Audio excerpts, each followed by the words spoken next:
Yo, Zubmi Nirvana MB na naman nga pala to. Ang reviewer na walang tira men, kilala nyo na walang iba. Kundi ako lang yun at kung di ka pa nakasubscribe men, click mo na yung subscribe button dyan sa Gedli. Para at least men, updated ka sa mga ilalabas natin mga reaction videos men. Katulad nito men, ito. Shoutout dito kay Eliza Marayag men. Pinapaspatan sa atin to men. Ang title nito, Mission by Tanikala. Parang ngayon ko lang sila narinig men. Di ko alam kung grupo to or ano. Pero ito men, spatan na natin to.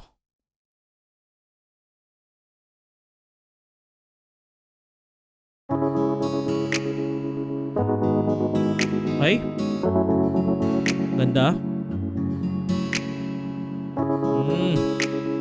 Ganda na cinematics nito men. Ang dami kong misyon, ang daming kondisyon, ang dami pang konsumisyon kasama ko ngayon. Para dito ba nabuhay? Yeah. Para saan ba yung patunay? Men, una pa lang men, parang depressing song na to men. Parang bigla ko naalala men yung kaka-review lang natin. Kailan ko ba na-release yun? Parang few days ago. Yung kanta ni Because na Marlboro Black men. Parang semi-ganto kagad yung introhan nito men. Grabe to. Balik natin. Sige, tuloy natin. Sa dami ng misyon na hindi magalawan, kung buhayin mo ngayon, anong kakahantungan? Oo, takot ako sa hukay, yeah. Mamatay ng lampatunay. Pero bakit nga ba ganito ang buhay? Lahat ugnay sa kulay. Kapag may palamuti. Pero bakit ganito ang buhay? Ano yun? Lahat ay ano sa tunay? Wait, Matay ng lampatunay. Pero bakit nga ba ganito ang buhay? Lahat ugnay sa kulay. Lahat tunay sa kulay. Kapag may palamuti, walang sala mga pi. Kung wala kang salapi, wala kang buhay. Pahaba. Kung wala kang salapi men, kung wala kang pera, wala kang buhay. Which is nangyayari men. Realidad talaga to sa buong mundo men. Kung di tayo kikilos men para magkapera, kung di tayo gaganap, kung hindi tayo lalapag men, magugutom tayo men, magugutom ang mga pamilya natin. Men, maganda to. Ano, hindi ko sure men kung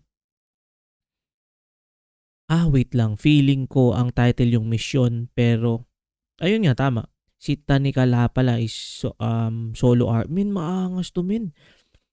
Maraming shoutout dito sa tropa natin na to. Bagong subscriber lang siya actually at pinakita sa atin. Pinaspatan to. Medyo trip ko men yung mga ganito minsan, yung mga dark. Kumbaga parang mga dark siya eh. Dark storytelling yung mga nangyari sa buhay. Let's go.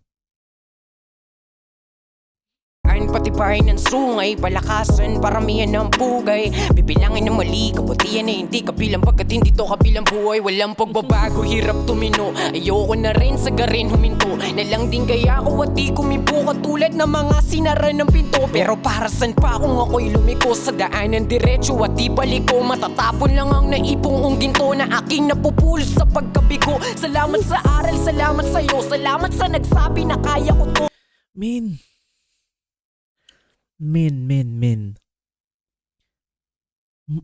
Yung boses niya men para sa akin, sobrang ganda niyang paired dito sa storytelling. Maganda yung may mga ganun men. Ako men parang hindi lang ako makapag-sample men. Pero may mga rapper talaga men na yung sobrang compliment yung mga boses nila men sa storytelling. Unang naiisip ko dyan men, si Glock 9 men. The way he delivered yung mga lines niya dun sa mga lyrics, talagang may mai-imagine ka men, like dun sa hindi mo na dinig. Grabe yun men, lalo yung last na part dun. So dito men, parang feeling ko parang ganun, magaling tong artist na feeling ko kung titingnan ko lang men na parang bata pa to. At ano to ng underground men, feeling ko parang gem to. Kung di man, comment nyo na lang dyan men kung hindi na siya underground. Kasi ako men, sobrang liit lang ng radar ko dito sa Malaysia. Hindi ako masyado nakakapakinig ng mga ibang mga musika kasi baka ito pinapatugtog na sa mga kanto sa Pilipinas. Pero yun nga, salamat. Salamat doon sa nagpakinig sa atin. Let's go. Tignan mo to ma, tignan mo ako. Nang dahil sa'yo ay nakuha ko to. Hindi man ito yung gusto mong maging. Marating ng supling na hangad mong gawin. Piloto o yung mamanuting alain ng mga kababatang kaya kong gawin. Basahan sa papagtapakan ng luho. Tawanan ng husto hanggang sa tumulo. Yung luwang naipon dahil sa inggit. Dahil di mabili yung gustong makamit. Pagkat laging gipit, kailangan magtipid. Yan ang laging rason ng amang umidlip na rin ng maaga. May naalala ko dito sa flip top si Poison 13. Ito yung Poison na hindi masaya, men. Grabe yung ano dito, men. Imagery. Pag na-imagine ko, men, yung lyrics tumatawid sa ano ko, sa utak ko, tapos pinaprocess niya, tapos ini-imagine niya, men. Dark yun. At di na umilik na dahil sa'yo pa natutong pumanik. Dami kong misyon, daming kondisyon, ang dami pang konsumisyon kasama ko ngayon. Para dito ba na buhay? Yeah. Para saan ba yung patunay? May himig din siya pati, men. Sa dami ng misyon na hindi magalawan. Kung buhayin mo ngayon, anong kakahantungan? Oo, takot ako sa hukay, yeah. Mamatay ng lambatunay. Nung nagpinata ay mas naging pihikan. Ng bawat takbang ay pinag-iisipan ng ilang daan bago ko pagpiliin ang pupuntahan na dapat lang panigan. Di baling maiwan, di baling lumisan. Lahat ng mga suportang napilitan, lahat pinaliban, isa lang iniwan. Yun yung tiwala ko na sa isang hipan na kaya ko rin marating ang lahat. Kayang pabilibin kahit yung umarat at lalong gumaling ng maging alamat nang mapasa ko rin sa magiging anak. Katulad Maging alamat na mapasa ko rin sa magiging anak, men. Ito nung una, men, parang semi-depressing song nga siya, men. Pero, ano siya, men, nagtuturn na siya dun sa light, men. Feeling ko, men, ito, hindi feeling, men, add to cart na naman to sa playlist ko, men.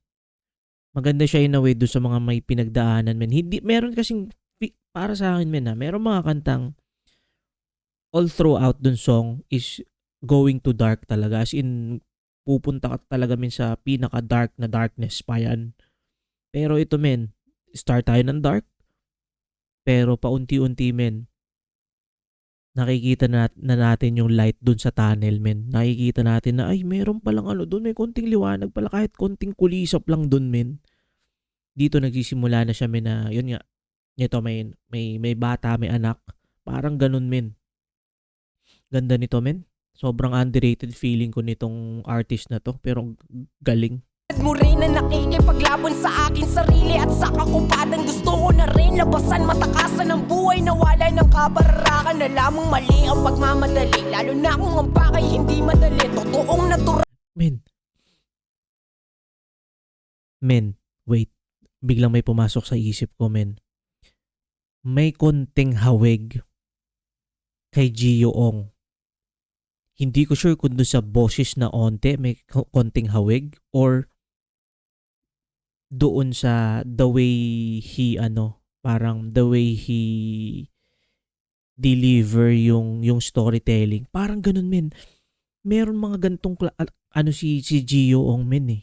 Hindi ko alam, men, kung may influence si Gio Ong sa kanya, kung idol din ba niya. Pero parang yun nung una, hindi naman sa una, yun yung bigla ko naisip, men. Tuloy. Lang na magkamali, pero kung sasanayin na yun ang mali. Ayoko na rin gumawa ng di dapat, dala na sa puro hingi lang ng tawad. Gusto ko naman ngumiti ng panatag at maramdaman na ako'y nararapat. Ang hirap magbago na sanay nung bata na ang mali ay madaling maitama. Hanggang sa umabot biglang nang kitata, bago na alalang hindi na ako Grabe rin pati yung tugmaan nitong batang to, men. Men, per checking kanina, parang nasa 800,000. Ido-double check ko na lang mamaya, men. Grabe ito, men, kantang to. At di rin naglaon ako ay umahon. Tinuring kong hamon ng takot kong baon. At di nagpalamon sa amba ng alon. At mas naging triple kesa sa kahapon. Dami kong misyon, daming kondisyon, ang dami pang konsumisyon kasama ko ngayon. Para dito ba na buhay? Ganda pa na mixing. Para saan ba yung patunay? Sa dami ng misyon na hindi magalawan, kung buhayin mo ngayon, anong kakahantungan? Oo, takot ako sa hukay, yeah. Mamatay ng lambatunay. Salamat sa aral, salamat sa'yo. Salamat sa nanay nagsabi niya. na kaya ko to. Tignan mo to, ma. Wait, men. Takti, akala ko okay na, men. Akala ko nakabawi siya. Men, hindi pa tapos ha. Pareho ba tayo na naiisip, men? Pareho ba tayo, men? Na hindi niya kinaya yung depression? Kinuha niya yung sarili niyang buhay, men? Sana naman hindi, men. Kasi parang pag mga ganitong ano na sa mga pelikula, men. Ito na yung huling sulat dun sa mga mahal sa buhay. Tapos after nito, men, libing na nasa alamay na. Sana, men. Sana hindi yun. Sana maging nakabawi siya dun sa depression kung depression man yung pinagdadaanan niya, men. Tuloy. Tignan mo ako, nang dahil sa'yo ay nakuha ko to. At di rin naglaon ako ay umahon. Tinuring kong hamon ng takot kong baon. At di nagpalamon sa amba Okay. ng alon. At mas naging triple kesa sa kahapon. Nice, men. Buti na lang hindi ganun. Ang ganda nito, men. Grabe.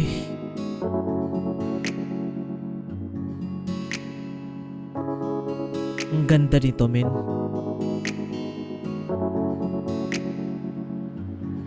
dami kong misyon, ang daming kondisyon. Ang dami pang konsumisyon kasama ko ngayon.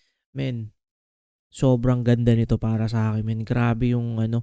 Sobrang inexpect ko nung ano, men, nung patapos na, akala ko kikitilin niya yung sarili niyang buhay. Buti naman hindi. Parang nakayanan talaga niya, men. Kailangan lang niya na parang yakap ng nagmamahal sa kanya. At parang maihalin tulad natin sa totoong buhay, men. Kung may mga problema tayo, syempre, saan tayo lalapit, men? Doon sa mga mahal natin sa buhay. Kung may mga best friend ka, kasama na rin yun. Pero still, immediate family, usually yun yung nauuna, men. At yun, men. Kung nakaabot ka sa puntong ito na hindi pa nakasubscribe, click mo na yung subscribe button dyan sa Gedli para at least updated ka sa mga ilalabas natin mga reaction video. Katulad nito, men, ingat palagi. Good vibes, subscribes. Peace.